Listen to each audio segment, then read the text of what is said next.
Sud Radio 7h43, le scandale que l'on découvre jour après jour du Panama Papers, et on en parle avec vous, Nathalie Goulet, bonjour. Bonjour. Vous êtes sénatrice UDI de l'Orne, auteur d'un rapport sur l'optimisation fiscale. On savait tout. Vous avez également signé un rapport, en tous les cas participé à la commission d'enquête sénatoriale à la suite de l'affaire Cahuzac. Alors, ce matin, on le sait, les dirigeants de la Société Générale vont être convoqués par Bercy, par Michel Sapin, pour expliquer en quoi consistaient ces créations de sociétés offshore. On fait mine de découvrir que les banques françaises font de l'optimisation fiscale. En fait, on savait déjà tout.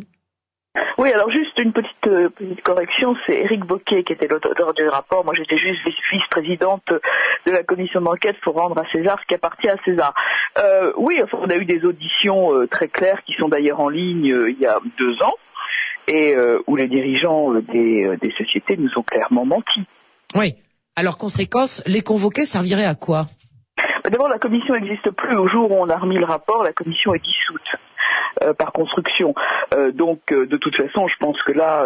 Je parle de la convocation par Michel Sapin. La convocation par Michel Sapin est tout à fait importante et je pense qu'il y aura une mise au point et des sanctions s'il y a lieu. Je pense que c'est tout à fait important que le ministre des Finances entende ce que les banques ont à leur dire. Et puis, on a aussi un autre problème qu'on a soulevé, qui est d'ailleurs en ligne. L'intérêt des commissions d'enquête avec les auditions en ligne, c'est que la preuve par neuf est en ligne précisément. Donc vous avez aussi un tas de sociétés dont l'État est actionnaire et dans ces conditions l'État peut être schizophrène. Parfois quand il est l'État il est vigilant et quand il est actionnaire il est comme tous les actionnaires et il vise l'optimisation fiscale. Donc on a toutes ces petits paradoxes. Voilà, on a des paradoxes, mais Nathalie Goulet, vous nous dites on a quand même les moyens d'agir. On peut pas annoncer par exemple des contrôles sur les chômeurs fraudeurs et laisser faire les banques.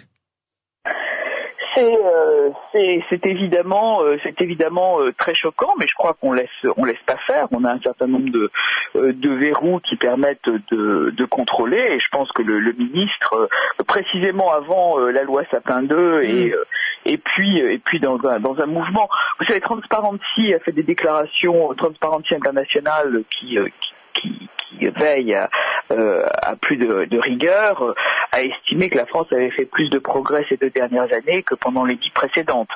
Donc ça progresse, lentement, mais ça progresse. Ça progresse lentement, mais sûrement, c'est ce que vous dites, Nathalie Goulet. Dernière question, les dirigeants de la Société Générale se défendent et disent il n'y a rien d'illégal dans tout ce que l'on fait là, et ils ont raison. Oui, mais vous avez quand même l'utilisation d'un droit fiscal extrêmement complexe dans lequel on peut, des bons juristes trouvent des moyens qui sont tout à fait à la limite du droit, mais qui ne l'enfreignent pas. C'est aussi tout le jeu de l'optimisation qui est très voisin de la fraude, mais qui ne passe pas la frontière. Enfin, plus exactement, l'argent passe la frontière, fait pas le droit.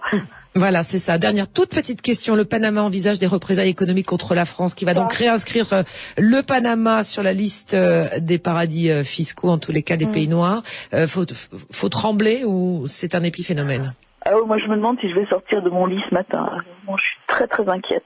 Nathalie Goulet, merci beaucoup d'avoir été avec nous ce matin, l'invitée d'actualité, sénatrice UDI de l'Orne, et vous avez co-signé ce rapport donc sur l'optimisation fiscale. On savait déjà tout.